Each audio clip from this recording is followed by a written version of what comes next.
Gibran muncullah facet of interest tadi, penyalahgunaan sumber-sumber daya negara dan juga aparatur negara, sehingga itulah yang dihadapi oleh Pak Anies, Pak Muhaimin dan juga Pak Ganjar Mahfud. Karena itulah sebagai suatu gugatan kami ajukan secara menyeluruh, meskipun MK di dalam kewenangan konstitusionalnya adalah sengketa terhadap hasil pemilu, tetapi hasil pemilu tidak terlepas dari suatu proses, dari suatu inputnya. Inilah yang kemudian kami lakukan sebagai satu kesatuan konsepsi hukum melalui proses di MK yang dimulai hari ini. Oke, Mas Hasto, kita bedah satu-satu. Majunya Gibran sebagai cawapresnya Prabowo itu nggak diperhitungkan PDIP? Ya, bulan Mei 2023 itu kami kan bertemu dengan Mas Gibran, saksinya adalah Pak Komarudin Watubun. Pak Ganjar dideklarasikan pada tanggal 21 April, kemudian 2 Mei-nya saya undang Mas Gibran. Undangannya harusnya tertutup, tetapi kemudian dibocorkan ke media. Saya tanya di situ, dan saya ada rekamannya. Saya tanya, Mas Gibran, saya dapat informasi kalau Mas Gibran mau dicalonkan sebagai wakil presiden, mendampingi Pak Prabowo. Ini ada Pak Komar. Pak Komar ini orang Indonesia Timur, ya, tidak. Okay. Lalu Mas Gibran menjawab, Pak Sekjen, saya ini lahir dan dibesarkan di PDI Perjuangan, termasuk melalui sekolah partai. Saya tahu bapak saya akan berakhir tahun depan. Kalau saya tidak berlabuh ke PDI Perjuangan, kemana lagi? Ungkapan Mas Gibran dengan penuh haru. Padahal sudah ada keputusan dari keluarganya bahwa Gibran akan maju. Betul. Kemudian ternyata ketika akhir April itu sudah ada keputusan dari keluarga bahwa Mas Gibran mau maju, dan ada rekamannya karena setiap kami mengundang itu kan kami ada rekamannya. Oke. Nah kemudian dari situlah ternyata bohong itu menjadi bagian dari strategi. Padahal seorang pemimpin yang namanya kebohongan itu dalam filosofi kita itu tidak boleh dilakukan. Kemudian tanggal 2 Agustus ini juga ada videonya. Bu Mega dalam memberikan pengarahan kepada seluruh kepala daerah menjelang penutupan, sudah wassalamualaikum warahmatullahi wabarakatuh.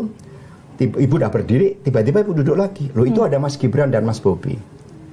Sekarang saya tanya pada Mas Gibran, apakah masih di PDI Perjuangan? Masih, Bu. Disaksikan oleh seluruh kepala daerah. Jawab ibu, yang benar.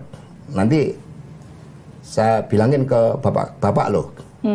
Karena saya dengar Mas Gibran sudah dibujuk sebagai calon wakil presiden tanggal 2 Agustus. Lalu dikatakan ke Mas Gibran, oh enggak Bu, saya tetap di PDI Perjuangan dan tidak mencalonkan. Maka kemudian sebagai pimpinan rapat, saya bagi tim yang seharusnya nggak ada di desain. Saya bagi seluruh kepala daerah ke dalam 5 grup. Dipimpin oleh wali kota. Okay. Wali kota Manado, wali kota Medan, wali kota Surabaya, wali kota Semarang, wali kota Solo, 6. Wali kota Tidore. Sehingga ada 6 grup. Lalu mereka kami minta untuk membahas strategi pemenangan Pak Ganjar. Karena saat itu Mas Gibran menyatakan tidak akan masuk. Ini bohong yang kedua. Dan ternyata banyak rupanya untuk menjadi pemimpin bohong pun dilakukan. Yang jadi pertanyaan gini, sampai sekarang kan KTA-nya masih belum dibalikin ya? Tetapi secara otomatis berakhir. DPC Solo Mas Rudi dengan sekretaris yang sudah mengirimkan surat pemberitahuan. Mengapa? Karena konstitusi kita mengatakan pasangan calon presiden dan wakil presiden hanya diusung oleh gabungan partai politik atau partai politik. Dan ini nggak boleh double. Partai Golkar, PDI Perjuangan misalnya, nggak boleh mengajukan 2. Oke. Ketika partai sudah punya calon, yaitu Pak Ganjar, Prof. Mahfud, kemudian ada yang mencalonkan, yaitu otomatis keanggotaannya berakhir. Mas Hasto, di salah satu artikel online yang saya baca, Anda sempat menyebut gini, nggak mungkin kita mecat presiden jadi anggota PDI Perjuangan. Kenapa gitu? Ya kita harus bedakan juga dong. Kami kan diajarkan tata krama juga. Pak Jokowi berperan 2. Satu, sebagai seorang presiden yang seharusnya membangun supremasi hukum, membangun legasi terhadap demokrasi, mengedepankan kepentingan rakyat, bangsa dan negara, dan menjalankan konstitusi dengan seluruh-seluruhnya. Yang kedua sebagai Bapak Mas Gibran, yang tidak boleh seharusnya ada vested of interest, apalagi beliau sedang menjabat. Persoalan nepotisme ini karena sedang menjabat, berbeda dengan yang lain. Nah, inilah yang kemudian kami sampaikan. Bagi kami Pak Jokowi sebagai presiden kami tetap hormati. Tetapi apa yang dilakukan terhadap konstitusi, terhadap demokrasi, terhadap sumpah presiden, ketika itu dilanggar, kami tidak bisa membiarkan itu. Maka kemudian kami melakukan berbagai upaya. Baik itu proses hukum seperti apa yang terjadi MK sekarang, proses politik yang ada di DPR, dan menggalang suara rakyat. Tapi pada akhirnya segala sesuatunya, partai kan di atas partai ini ada rakyat. Rakyatlah yang juga akan menentukan sosok pemimpin mana yang betul-betul membangun komitmen bagi bangsa dan negara, sosok pemimpin mana yang membangun komitmen pada akhirnya hanya pada keluarga. Tapi seberapa berat pemilu kali ini ketika ada perang saudara? Saya bilang perang saudara di dalamnya, Mas. Kita nggak pakai istilah perang lah. Kita pakai istilah apa dong? Ya, inilah realitas kehidupan bahwa seseorang bisa berubah karena kekuasaan, padahal kami kawal selama 23 tahun. Saya baru tahu tadi dari Pak Komarudin Watubun, ternyata ketika mencalonkan sebagai gubernur, kami nggak tahu sama sekali kekayaan Pak Jokowi. Ya kami lihat beliau sosok yang sederhana, makanya kami gotong royong. Pak Komarudin itu sampai menjual mobilnya. Mas Prananda itu sampai mengumpulkan dana saksi 6,2 miliar. Pengurus-pengurus partai kami yang sebagian besar dari kalangan rakyat biasa mengumpulkan di Jakarta 1,4 miliar. Itu sebagai modal Pak Jokowi sebagai calon gubernur. Meskipun di internal juga ada suatu dinamika, tapi kami memberikan prioritas kepada Pak Jokowi. Ketika 2014 seluruh jajaran partai memberikan dukungan kepada Ibu Mega, ya pada akhirnya Ibu juga memberikan mutiara terbaiknya kepada Pak Jokowi. Dan kita dibandingkan dengan survei saat itu hampir 21%, perolehan PDI 18, sekian persen. 2019 hal yang sama. Ibu Mega nggak minta sesuatu secara terbuka. Ibu hanya meminta sebelum Pak Jokowi dicalonkan pada periode kedua, saya yang menjadi saksi adalah Badan Riset dan Inovasi Nasional, karena itulah agar kita bisa berdikari di bidang ekonomi, kita harus menguasai ilmu pengetahuan, riset dan inovasi. Nggak minta berapa jumlah menterinya, berapa, nggak ada sama sekali komitmen untuk itu. Kita juga bergotong royong, seluruh anak ranting-ranting, bahkan begitu banyak yang meninggal karena semangat juangnya sampai kelelahan. Mbak Esti 2019 itu sampai mau ditembak oleh oknum tentara karena mendukung Pak Jokowi karena ketatnya persaingan saat itu. Kami juga sama, tapi kami diajarkan bukan orang yang suka menghitung terhadap apa yang kami lakukan. Tetapi ini yang terjadi kan bukan karena terhadap PDI, terhadap konstitusi, terhadap demokrasi.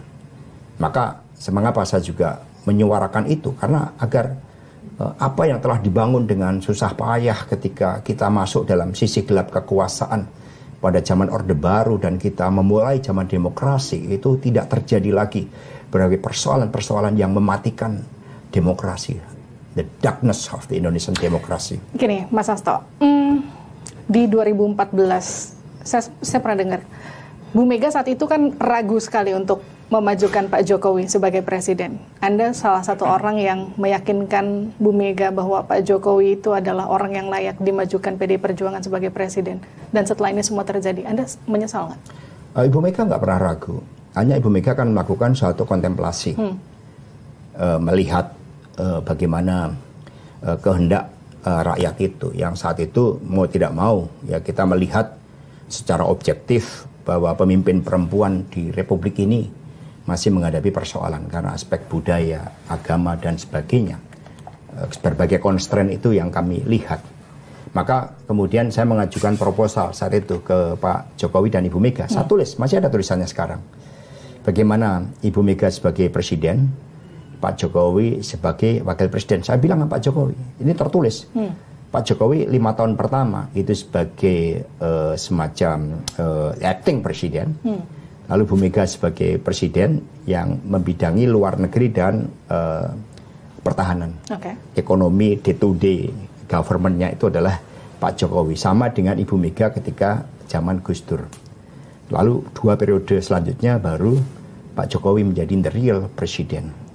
Tapi itu tidak mendapatkan respon sama sekali. Bahkan Pak Jokowi mengatakan, saya sampaikan ini problematika berat akibat kepemimpinan Pak SBY pada periode kedua, apalagi juga periode pertama yang menimbulkan berbagai persoalan kebangsaan. Itu kami rumuskan. Lalu Pak Jokowi mengatakan, justru ketika Pak SBY tidak berprestasi, maka melakukan sedikit perubahan saja, itu akan kelihatan hasilnya. Itu yang dilakukan. Sehingga pada akhirnya upaya saya itu mentok untuk mendorong kombinasi Bu Mega dan Pak Jokowi. Itu Andi Wijayanto menjadi saksi. Nah, kemudian ya akhirnya pergerakan day-to-day menjelang bulan Maret, itu akhirnya mengerucut. Sehingga ketika akhirnya itu mengerucut, ya udah, maka saya katakan Ibu Mega memberikan suatu jalan bagi Pak Jokowi, meskipun seluruh partai saat itu elit-elit yang menghendaki perpaduan Bu Mega dan Pak Jokowi. Tetapi meskipun demikian, saya juga bertanggung jawab. Ketika 1 minggu setelah Golkar, PKB sama PAN memberikan dukungan pada Pak Prabowo di Museum Perumusan Naskah Proklamasi, saya melihat udah bergeser total ini. Lalu sebagai bagian dari tanggung jawab saya bahwa saat itu ikut mengendorse Pak Jokowi, saya izin kepada Ibu, Bu ini udah nggak benar. Karena sudah berbohong, termasuk kepada Mas Tok, Mas Guntur Soekarno Putro. Pada bulan Agustus tahun 2023, Mas Tok nanya kepada Pak Jokowi, Dek, ini bagaimana terkait dengan Ganjar? Udah Mas, saya ke Ganjar. Masuk saya mengatakan, saya nggak pernah dibohongin orang. Tapi kali ini Dek Jokowi juga berbohong kepada saya. Padahal tanggal 17 Agustus saya bertanya kepada Dek Jokowi. Ya itu ceritanya. Jadi saya tanggung jawab tentu saja. Maka sebagai tanggung jawab itu saya memilih, Bu, sebagai tanggung jawab saya mohon izin supaya tidak mengganggu partai. Saya mundur dan kemudian saya akan melakukan upaya meluruskan kebenaran ini. Tapi bagi Ibu kan partai ini kan punya tugas yang penting. Maka kemudian udah kamu tetap sebagai sekjen dan udah kita lihat pokoknya Gusti ora sare. Itu jawaban Ibu dan saya tetap di PD Perjuangan dan kemudian setelah pemilu ini yang kami perkirakan dalam seluruh data kami setidaknya putaran kedua, maka baru kami sampaikan yang seharusnya pada putaran kedua itu. Mas Hasto, Anda sempat katakan tadi bohong adalah strategi. Artinya gini, kebohongan seperti yang tadi Anda sudah jabarkan berulang kali dilakukan, artinya bisa dikatakan gini, PDIP ketipu abis-abisan. Kalau kata orang, kalau orang baik itu biasa ketipu. tapi ya buat kita nggak ada masalah, karena kami politik kan diajarkan pada nilai-nilai kebenaran itu. Maka mengapa di dalam filosofi wayang, seorang raja yang paling bijaksana, itu namanya Pandu Dewanata, itu darahnya putih, karena dia melambangkan suatu lambang yang paling agung dari seorang pemimpin, itu tidak bohong. Jadi ketika kami katakanlah dibohongin seperti itu, kami tenang-tenang aja, karena itu bukan di kami, itu kepada orang yang berbohong, dan akhirnya rakyat yang menilai. Pada akhirnya, apakah seorang pemimpin betul-betul membangun karakternya, dan dengan karakter itu dia menjadi suri toladan yang kemudian menjadi inspirasi bagi banyak orang, atau karena demi ambisinya bohong pun dilakukan. Buat kami nggak ada masalah. Mas Hasto gini, di program yang sama Livian Point waktu itu saya ngobrol sama Mas Thomas Lembong, sempat bareng sama Pak Jokowi juga, tapi beliau sempat ngomong gini, Pak Jokowi itu berubah luar biasa setelah memimpin terutama di periode kedua. Dia bukan lagi Jokowi yang dulu, ketika dulu bersama dengan Mas Thomas masih jadi wali kota Solo, bahkan jadi presiden di awal-awal. Mas Hasto ngerasa perubahan itu gelagatnya berubah sejak kapan? Kalau saya, itu pada awal periode kedua. Saya lihat itu ada acara di Papua. Loh kok aspek-aspek pencitraan masih dikedepankan. Nah, padahal saya ketika periode pertama saya kan menjadi deputi tim transisi. Saat itu saya membawai oil and gas. Saya ditanya Pak Jokowi, mafianya gimana? Mafia migas, termasuk mafia import. Saya jawab, nggak ada Pak mafianya. Loh kenapa? Kaget beliau. Karena mafianya adalah istana sendiri. Oh ya. Tanpa campur tangan dari penguasa, nggak mungkin ada mafia. Artinya hukum, Pak Jokowi lah yang harus membuat hukum itu sebagai jalan menciptakan keadilan agar tidak ada mafia. Itu saya laporkan secara resmi. Tertulisnya ada. Maka tugas Pak Jokowi untuk melakukan pemberantasan korupsi agar istana tidak bisa disalahgunakan. Dan itu senafas pada tanggal 17 Oktober 2014. Sebelum beberapa hari Pak Jokowi dilantik sebagai presiden, setelah Jumatan, kami makan bertiga, Ibu Mega, Pak Jokowi, saya sebagai saksi. Lalu Pak Jokowi nanya, Bu, apakah ada arahan bagi saya sebelum dilantik? Jawab Ibu, Dek, ini dari Bapak saya. Jangan lihat istana dari sisi terangnya, sisi gemerlapnya. Tetapi kenali sisi gelap itu, maka Dek Jokowi akan jadi pemimpin. Nah, kemudian saya melihat ketika pembukaan Asian Games, yang naik motor itu berubahnya makin kepada egosentrisnya itu makin dominan, termasuk upaya-upaya untuk memperpanjang kekuasaan.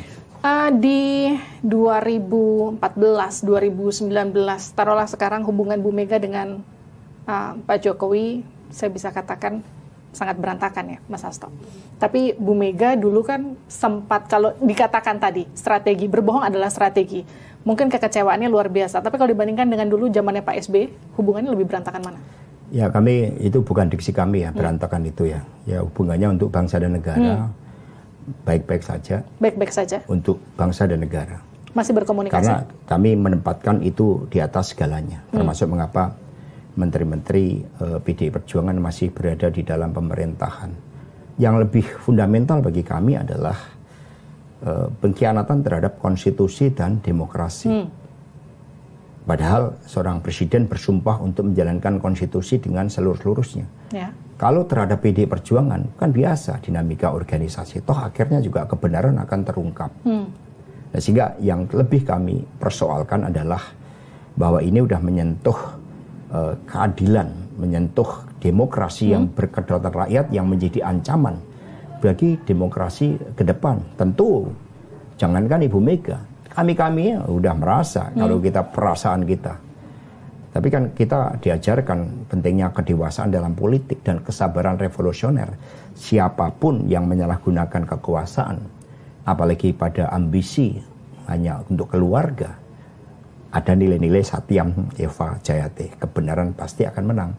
Jadi kami sudah move on terhadap seperti itu. Tapi gini, mungkin kawan-kawan elit PDI Perjuangan bisa move on, tapi Bu Mega itu kan ibaratnya ibu dan anak, ibaratnya gini, Pak Jokowi itu anak yang bukan anak kandung tapi semacam anak kesayangan yang kemudian bahkan Bu Mega bisa merelakan kursi presidennya saat itu dicalonkan sebagai presiden oleh kader PDI Perjuangan, diserahkan ke Pak Jokowi, diusung lagi di 2019, bahkan sampai akhir sebelum terjadi strategi kebohongan itu masih percaya sama Pak Jokowi dan ibaratnya terluka lagi. Gimana hubungan Bu Mega sebetulnya?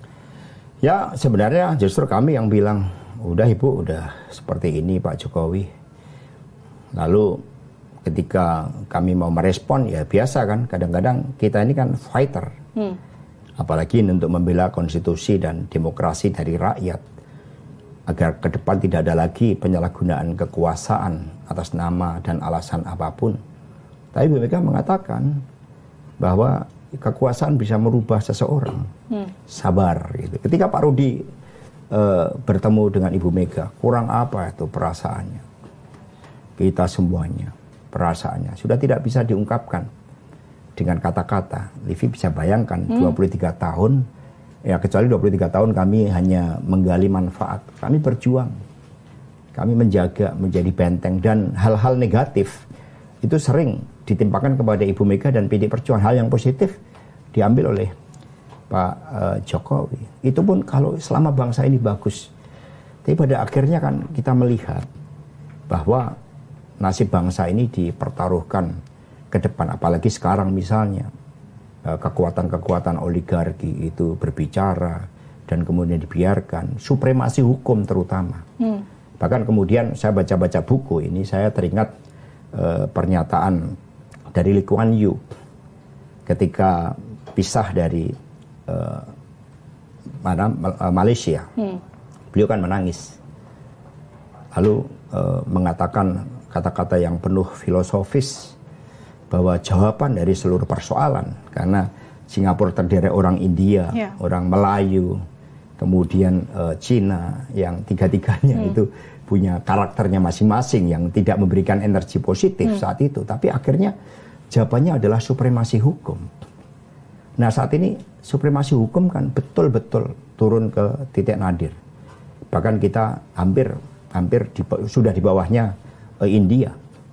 Ini kan jadi persoalan. Sementara kami diajarkan untuk membangun Polri agar budaya hukum, tertib hukum, keadilan itu sama dengan Malaysia, sama dengan Singapura setidaknya.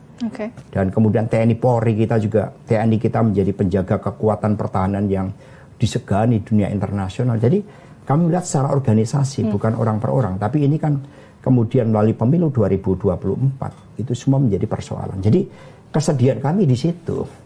Kalau kami kesedih bukan karena dikhianatin, itu udah biasa terjadi sebagai dinamika kehidupan.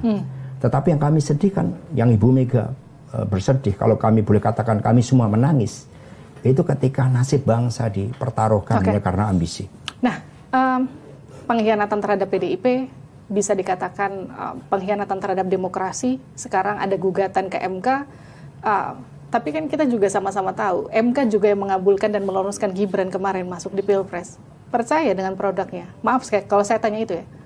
Ya sama dengan tahun 96, ketika kantor partai diserang luluh lantak, lebih dari 104 meninggal. Saat itu Ibu Mega memilih jalan hukum. Lalu semua bertanya, Ibu, ini semua polisi, kejaksaan, kemudian hakim dikuasai oleh Pak Harto. Kenapa kita repot-repot gugat? Jawaban Ibu kan, masa di antara sekian banyak hakim, polisi, kejaksaan, tidak ada yang punya hati nurani. Selama mereka digerakkan hati nurani, dan satu aja kita menang dari 236 gugatan, itulah moral force, itulah kemenangan kita.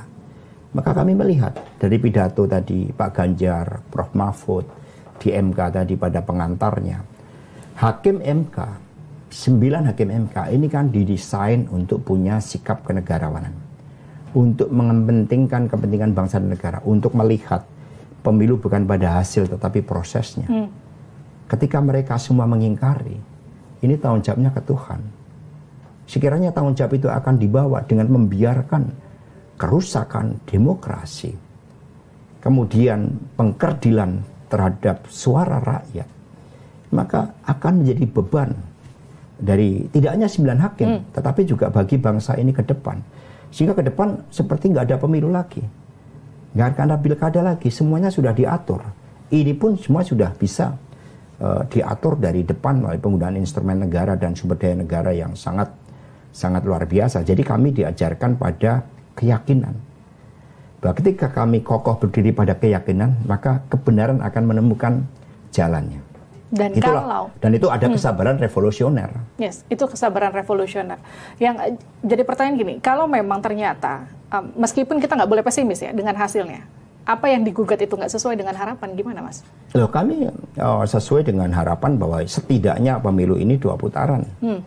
Karena sejak awal kan kami mengatakan perolehan Ganjar Mahfud ini di lock. Itu yang saya mau tanyakan kemudian.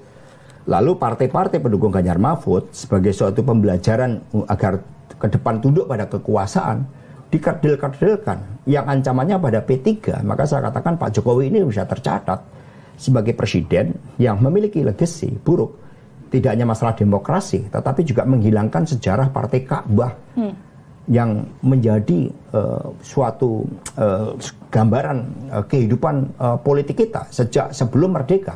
Kalau kita lihat dari partai-partai yang bergabung ke P3, mereka telah berjuang jauh sebelum Indonesia merdeka. Mas Hasto gini, ketika salah satu poin dari tuntutannya itu adalah melakukan pemilu ulang tanpa Prabowo Gibran, mendiskualifikasi Prabowo Gibran. Tapi ini kan ada respon dari Prof. Yusril yang menyatakan ini semua udah terlambat. Gimana respon Anda soal itu? Ya, untuk membangun bangsa ini nggak ada kata terlambat. Karena di atas hukum ada etika dan moral. Maka Prof. Yusril juga tidak hanya bicara hukum prosedural, tapi di atas hukum ada etika dan moral. Nah, beliau berbicara juga dengan nuraninya, dengan pengalaman-pengalaman dari perjuangan bangsa ini. Nah, ini yang kita lihat. Dan secara konsepsi, secara prosedural pun, ini hak konstitusional yang dimiliki oleh Ganjar Mahfud. Bagaimana kita mau bicara hasil kalau kita tidak berbicara proses? Mana ada tiba-tiba lahir seorang bayi tanpa suatu proses. Bagaimana seorang mencapai gelar doktor tanpa dia mengikuti suatu proses? Tidak bisa. Dan ini sangat berbahaya. Argumentasi dari Prof. Yusril sangat berbahaya, ya termasuk terkait dengan agama sendiri. Karena nanti kita tidak bisa mengajarkan sesuatu yang baik tentang adab, tentang nilai-nilai kejujuran, tentang budi pekerti. Karena kemudian segala sesuatunya hanya berorientasi kepada hasil. Istilahnya kamu melakukan kecurangan masif, ibaratnya silakan kamu melakukan segala cara, yang penting hasil tercapai. Ini nggak bisa dibenarkan dengan cara pendidikan agama sekalipun, pendidikan budi pekerti sekalipun. Kita justru harus melihat proses. Ini yang kami harapkan hakim Mahkamah Konstitusi melihat satu rangkaian ini. Mas Hasto, di program ini juga saya sempat ngobrol sama Mas Budiman Sujatmiko ya. Terlalu fantastis suara kita ini turun dari 58 menjadi 49 gitu ya. Terlalu fantastis dan pasti keguncangan politiknya luar biasa jika itu terjadi. Entah pada kami, entah pada KPU, entah pada pasangan 1 atau 3. Mengada-ngada, ya. Mengada-ngada menurut Anda? Mengada-ngada. Sampai menjatuhkan 58 menjadi 49 hanya untuk bisa masuk putaran kedua. Menurut saya, kalau itu bisa dibuktikan, kalau itu kemudian diputuskan padahal buktinya saya yang nggak yakin itu bisa terbuktikan, akan menimbulkan chaos berkepanjangan. Mas Budiman sempat ngomong gini, mana mau orang disuruh pemilu ulang, nanti yang ada malah jadi chaos. Gimana tuh respon Anda? Ya, persoalan bukan pada mau atau tidak mau. Persoalan adalah hak konstitusional yang kemudian kami sampaikan karena ada ketidakadilan, ada abuse of power yang semua bisa menangkap. Emangnya nggak ada itu tekanan kepada kepala desa, kan masif. Emangnya nggak ada istana dipakai untuk melakukan pengorganisasian, kan begitu banyak bukti. Emang tidak ada tekanan-tekanan dari aparatur negara, penggunaan bansos. Itu semua kan secara telanjang di depan kita terjadi. Lalu sekarang orang berlomba-lomba karena ini sudah berhasil, kemudian mendorong ada ajudan Pak Jokowi, ya sekretaris semacam itulah, David, yang mau dicalonkan sebagai bupati di Boyolali, ada sekretaris pribadi Ibu Iriana yang akan menjadi wali kota Bogor, lalu ada istri Mas Kaisang diusulkan menjadi bupati Sleman. Ini kan semakin telanjang di depan mata, sehingga apa disampaikan oleh Prof. Fikran Nusa Bakti berulang kali saya ulang karena saya sangat kagum dengan beliau. Kita ini pemilik republik, masa kita kalah sama satu keluarga. Mas Hasto, kan Gibran ikut nanggapin ini ya. Gibran bilang gini, terus mau diulang sampai kapan? Sampai mereka menang gitu, sampai yang kalah menang gitu. Itu gimana tuh Mas? Sebenarnya ada presiden hukumnya. Nah sayangnya Mas Gibran ini kan ya usianya itu karena usia masih terlalu muda, belum memenuhi syarat 40. Mungkin seperti itu responnya, masih ada aspek-aspek emosional sehingga kurang bijak jawabannya. Ketika di Saburai Jua, bupati dari PD Perjuangan namanya Orian menang pilkada. Lalu lawan politiknya menggugat ke MK. Apa yang dipersoalkan? Bukan pada hasil, tapi ada proses penetapan dia sebagai calon kepala daerah yang saat itu berkewarganegaraan ganda. Ini kan sama, bisa dianalogikan meskipun berbeda case-nya adalah Mas Gibran yang tidak memenuhi syarat. Jadi menurut Anda masih ada harapan? Ada presiden hukum, bukan ada harapan, ada presiden hukumnya. Oke. Ada landasan konstitusionalnya. Karena konstitusi kan dibuat ada ideologi yang di atasnya itu etika dan moral tentang suatu mimpi terhadap masa depan. Tapi kan gini Mas, Anda juga sempat katakan ini semua ada abuse of power di sana. Artinya kita melawan kekuasaan untuk kemudian menegakkan demokrasi kan, untuk katakanlah melihat apakah akhirnya MK akan mengabulkan gugatannya atau enggak. Melawan itu semua, melawan kehendak penguasa untuk kemudian mengamini apa yang Mas Hasto harapkan. Masih mungkin, Mas? Kita mengoreksi. Ketika PDI dibangun, itu gabungan 5 fusi. Ya nggak mungkin bertemu. Nggak mungkin saat itu mengalahkan Pak Harto. Lalu dibuat konflik PDI, di setiap kongres ada intervensi. Muncul kesadaran para pendiri fusi. Kita nggak mungkin menghadapi Pak Harto dengan seluruh kekuatannya termasuk untuk membunuh rakyatnya. Apalagi dengan topangan militer. Tetapi Pak Harto mengkeramatkan keharmonian. Maka mereka sepakat, boleh jadi kita diadu domba oleh presiden, maka mari kita berkonflik. Sehingga presiden, Panglima ABRI saat itu, Kasospol dan Babinsa tidak mampu menyelesaikan konflik yang mereka buat sendiri. Ini oleh Profesor Dr. Cornelis Lee almarhum disebut sebagai melawan negara. Disitulah terjadi konsolidasi nilai ideologi yang dilakukan oleh PDI Perjuangan bersama civil society adalah konsolidasi ideologi. Yang kita lawan adalah suatu nafsu berkuasa demi keluarga, demi anaknya. Kami nggak pernah melawan negara, kami patriotik, kami nggak akan pernah melawan negara. Kami merah putih, kami taat pada konstitusi, kami taat hukum, kami nggak pernah melawan di luar jalur hukum. Tetapi yang kami adalah suatu nafsu terhadap kekuasaan demi keluarga, demi anak. KPU kan sudah mengumumkan hasil rekapitulasi suara ya Mas. Dan kemudian ada manuver-manuver untuk rangkulan politik gitu. Yang kemudian sempat Anda singgung, kita rangkulannya sama rakyat aja. Jadi artinya PDIP sudah firm mau di luar koalisi. Itu yang menyampaikan karena Gibran. Kalau Pak Prabowo yang menyampaikan beda kan polosnya Pak Prabowo. Ketika Mas Gibran yang ke kami aja berbohong berapa kali, ya salah jawab dong. Kita merangkul rakyat. Tetapi kemudian ketika ditanya bagaimana dengan Pak Prabowo, itu sikap politiknya. Kan saya tegaskan, kami nggak ada persoalan secara pribadi dengan Pak Prabowo. Tapi kalau kami bertemu dengan Pak Prabowo, termasuk Ibu Mega, Mbak Puan, itu hal-hal yang sangat fundamental tadi. Tentang demokrasi, tentang ketaatan pada konstitusi, tentang demokrasi yang berkedaulatan rakyat, supremasi hukum, itu tidak pernah lelah kami perjuangkan. Itu terus kami perjuangkan karena itu komitmen, itu jati diri. Namanya saja kami Partai Demokrasi Indonesia. Ada kata-kata perjuangan itu. Masa kami diam? Tapi gini Mas Hasto, Pak Prabowo kan mau ketemu Bu Mega. Itu kapan rencananya? Ya nantilah ada saatnya untuk ketemu. Kan saat kami sekarang kan saatnya berjuang dulu melalui Mahkamah. Artinya habis MK nih. Konstitusi dan kemudian juga penggunaan hak politik di DPR. Kan kami baru mengkaji nih hak angket. Jadi jalan hak angket. Karena kami perlu tambahan beberapa fakta-fakta terkait dengan abuse of power tadi. Tapi hak angket ini kan tidak terkait dengan Pak Prabowo. Hak angket ini kan terkait dengan bagaimana presiden di dalam menjalankan konstitusi dan undang-undang betul-betul dijalankan dengan baik. Tidak ada pelanggaran di situ. Maka kami gunakan upaya untuk hak angket. Masih kami kajian, tapi arahnya itu hak konstitusional ini perlu digunakan. Karena kalau tidak, lagi-lagi buat apa pemilu ke depan kalau semua cara dipakai. Tapi mungkin nggak nanti ketika Pak Prabowo ketemu Bu Mega, akhirnya Bu Mega luluh dan berkoalisi? Ya kan nggak tahu Bu Mega saja. Bu Mega itu kokoh dalam prinsip. Ini ada seorang profesor Jerman, saya lupa namanya. Dia pada tahun 94 itu sudah berbicara bahwa suatu saat yang akan bisa menghadapi Pak Harto itu adalah Megawati Soekarno Putri. Karena apa? Karena dia nggak mau tunduk pada tekanan, pada polisi stick and carrot, dia nggak mau tunduk.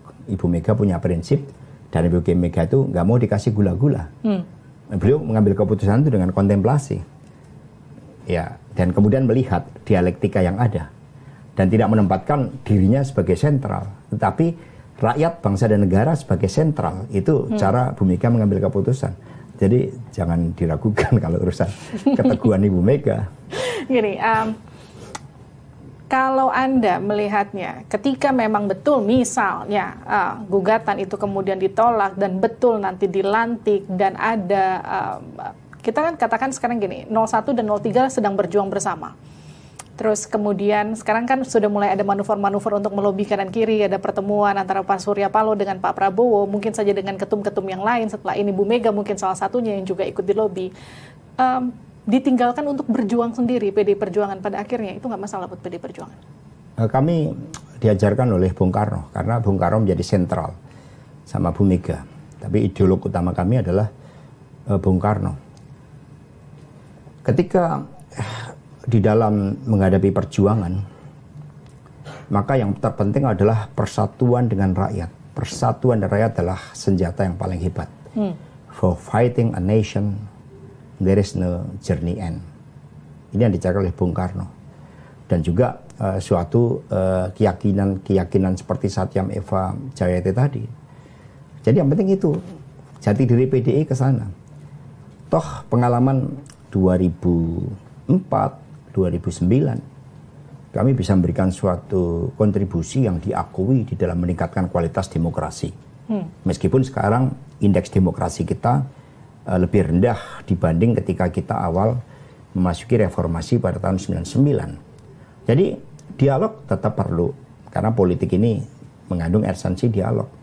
Keputusan-keputusan yang sangat strategis terhadap PDI Perjuangan, sikap politiknya, apakah berada dalam pemerintahan ataupun di luar, itu akan diambil dengan seksama, dengan melihat seluruh aspek politiknya bagi kepentingan bangsa negara, bukan PDI Perjuangan semata. Sekarang kan sidang di MK masih bergulir nih, Mas Hasto. Apa surprise yang disiapkan yang masyarakat masih belum tahu, yang menguatkan tadi TSM yang Anda sebutkan, abuse of power? Apa fakta atau data yang masih belum keluar? Ya, data-data dari IT itu ada, tapi yang paling penting adalah nilai-nilai yang tadi disampaikan dalam pidato pembukaan dari Pak Ganjar dan Prof Mahfud ketika proses persidangan itu dilakukan. Sesuatunya sangat realistik dan kami percaya bahwa setelah MK jatuh ke titik nadir karena hubungan kekeluargaan antara Bapak Anwar Usman dengan Mas Gibran dan adanya intervensi dari istana, terpanggil itu kebenaran nurani itu untuk mengangkat marwah MK. Kalau nggak ada, kalau itu nggak dipegang, maka ya kita ya akan suram masa depan Republik ini. Sama dengan awal Pak Harto berkuasa, meskipun nampaknya saat itu hebat sekali dukungannya termasuk dari luar negeri, tapi pada akhirnya kan kemudian terjadi krisis. Maka mengapa kita ada filosofi, mengapa ada norma, mengapa ada etika, mengapa ada supremasi hukum, agar tidak terjadi penyalahgunaan kekuasaan, sehingga marwah kekuasaan itu untuk rakyat. Ini setidaknya yang diluruskan oleh PDI Perjuangan bersama P3, Perindo dan Hanura serta Ganjar Mahfud. Mas Hasto, saya mau masuk ke pertanyaan cepat ya Mas. Satu kata untuk Anies Mohaimin. Intelek. Prabowo Gibran. Dompleng. Ketawa dulu guys. Ganjar Mahfud. Bersih, jujur. Seperti apa pemerintahan Prabowo Gibran kalau dilantik? Indikator ekonomi itu yang pertama. Celah fiskal tinggal 3,6%. Ketika Bu Mega mengakhiri tugasnya dulu akhir 2004 itu bagus banget, itu 12%. Yang kedua, beban subsidi begitu besar. Yang ketiga, ancaman inflasi dan juga kenaikan harga kebutuhan pokok rakyat. Ini di tengah-tengah puasa kita sangat prihatin, setelah kebutuhan pokok naik. Yang keempat, persoalan geopolitik global. Ketika di Laut Merah aja, itu kapal-kapal niaga sudah diserang oleh pemerintah Houthi. Yang kelima, perekonomian dunia, kekuatan ekonomi utama dunia, Amerika Serikat, menghadapi serius terhadap masalah ekonominya, inflasi, yang mengancam The Fed untuk menaikkan suku bunga. Tiongkok. Artinya PR-nya banyak ya Mas? Ya, artinya banyak lah. Masa depannya tidak cerah. Tapi yang paling kami khawatirkan, kelas menengah kita. Sekarang tabungannya sudah menipis kelas menengah, sehingga saudara Khatib Basri kan mengungkapkan suatu hal yang sangat baik untuk menjadi catatan penting kita terhadap apa yang mereka sebut, apa yang beliau sebut sebagai Chilean paradox. Oke. Kalau pemilu 2024 akhirnya diulang lagi, akankah ngerangkul 02? Ngerangkul rakyat. Ngerangkul rakyat. Kalau ternyata gugatan MK ditolak, akankah mau dirangkul sama 02? Ya, tidak ada masalah, berdialog buat bangsa dan negara, tamu buat bangsa dan negara. Tetapi untuk masuk tidaknya, ini kan keputusan strategis. Nah, itu kita kajian strategis, dan itu Ibu Megawati yang memutuskan, yang kemudian nanti dalam Kongres akan diperkuat sebagai sikap politik dari partai. Satu kata untuk PDI Perjuangan. Soekarnois. Oke, makasih. Hasto Kristianto, Sekjen PDI Perjuangan, sudah bergabung di Livian Point. Kita ketemu lagi di Livian Point berikutnya. Sampai jumpa.